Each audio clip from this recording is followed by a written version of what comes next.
Si Jesus ba mao si Arkanghel Miguel? Si Arkanghel Miguel gisgutan nining maong mga teksto. Daniel Kapitulo 10, versikulo 13.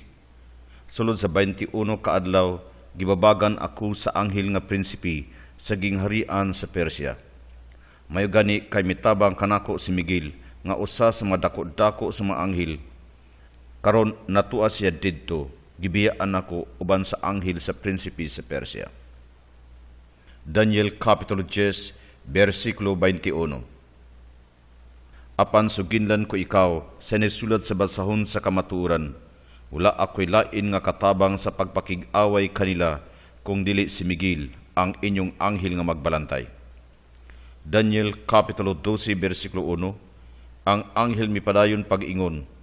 Unya ni adtong panahona ang gamhanan nga prinsipi nga may tigpanalipod sa imong katawhan. Unya mabot ang usa ka panahon nga hilabihan kalisod nga sukad masukad wala pagayud mahitabo apan ang tanan sa imong katawhan nga ang ngalan gilista sa basahon sa Dios maluwas gikan niini. Judas bersikulo 9. Si Miguel ang pangulong anghel wala gani naghimo sa ingon sa iyang pagpakig-away sa yawa. Sa dihang nag-away sila may tungod sa lawas ni Moises, si Miguel wala magpasipalag hukom sa yawa apan igo lang miingon silutang kaunta sa Dios. Pinadayag Kapitulo 12, versikulo 9, unya may gubat didto sa langit. Si Miguel ug ang kauban hiyang mga anghel nakigsangga sa dragon og sa mga anghel niini. Mga kigsunan, ato nasayra na karon nga kadto mga teksto nga atong nabasa wala naghiskot kang Arkanghel Miguel nga mao si Kristo. Para sa sikta, si Kristo na ilhan nga Dios, small letter. Tungod ini dili pwede nga si Kristo mahimong anghel. Ang Biblia naghiskot kang Hesus nga gisimba.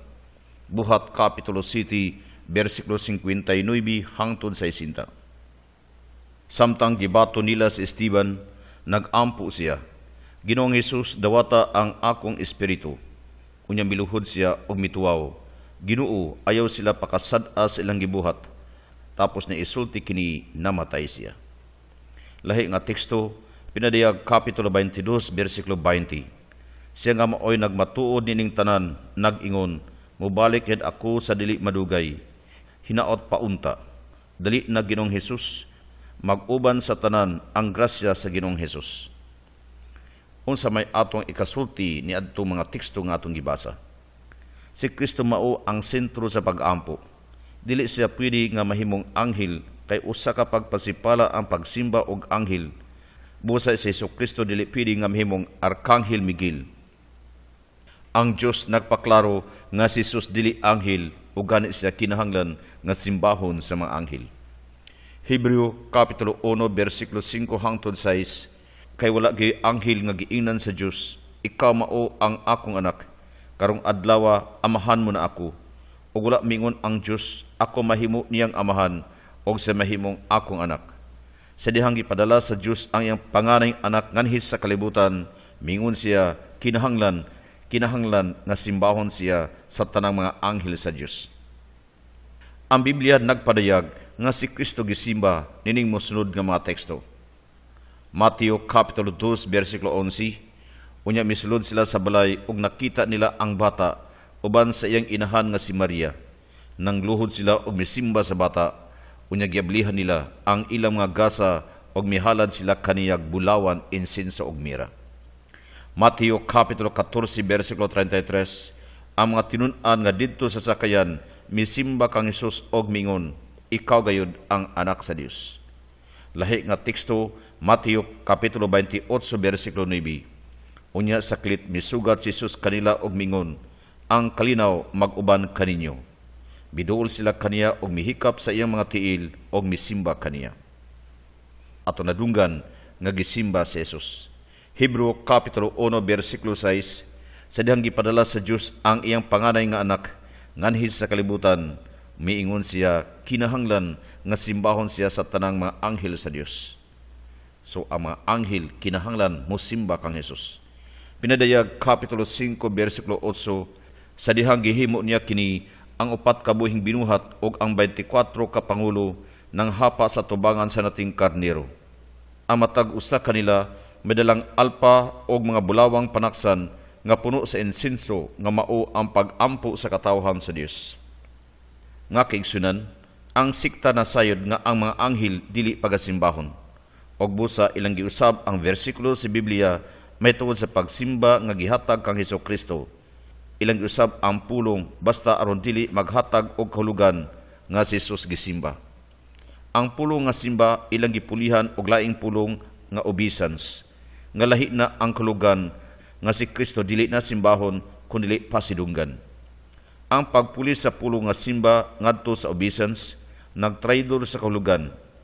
Kung ang pulong simba walay connection ngadto kang Jesus, ilang gamitan og pulong nga simba. Sa pagkatinuod ang deception mao gyud ang hallmark sa sikta nga doktrina. Sila nagasangyaw nga si Kristo mao ang nilalang nga si Arkanghel Miguel, bisag walay pagsuporta sa Biblia ang maong doktrina. Kini nga pagtulunan nga si Jesus mao si Arkanghel Miguel, pagtulunan kini nga gimugna sa mga leaders sa maong society o kini usa ka bakak kay wala gyud kini biblical foundation ang maong gitudlo o kini usa ka pagpangilad sa mga inosente. Si Jesus nagasangyaw nga dili lang sa eternidad sa maabot kundi eternidad pod sa kagahapon ug karon. Ang sikta nakakita nga naa sila'y problema sa Juan Kapitulo 8 versikulo 58. Busa sa ilang The New World Translation, imbes basahon nga ako, ilang giusab nga to sa aniaman ko kaniadto pa.